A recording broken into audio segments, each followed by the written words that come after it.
Trump saved the worst for last. Donald Trump's actions during the transition period will confirm his place among the worst presidents in U.S. history. This transition is increasingly painful. Not only does President Trump appear completely disengaged in the face of a pandemic that kills thousands of Americans every day, but he seems determined to do as much damage as possible before he leaves. It's like he saved the worst for last. That will say a lot about his political heritage. A long tradition. It is not yesterday that the outgoing U.S. presidents are using the transition to make one final mark on posterity. Some wanted to settle scores, like John Adams, who spared no efforts to harm his rival, Thomas Jefferson, or Herbert Hoover, who hated Franklin Roosevelt and put enough sticks in his wheels to delay the recovery in his heart of the Great Depression.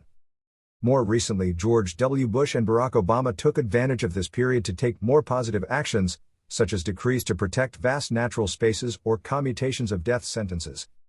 Irreversible actions. While the United States has been trending for a few decades towards a possible rejection of the death penalty, the Trump administration has stepped up the pace of federal executions in 2020. 10 executions have taken place this year, including 3 since the election. Never since 1889 has a president approved an execution during a transition. The first execution of a woman by the federal government since 1953 is slated for a week before the handover. The Trump administration has not issued any sign of leniency.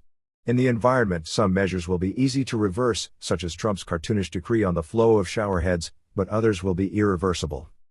Trump has already reversed more than a century of progress by enacting hundreds of measures that have weakened the powers of the federal government to protect natural spaces.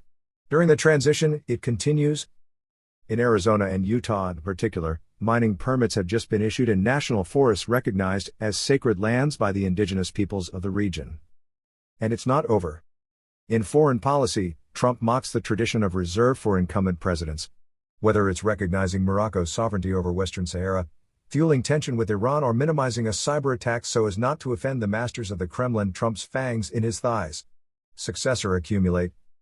This is not to mention the minefield it will leave behind in terms of democratic standards and values.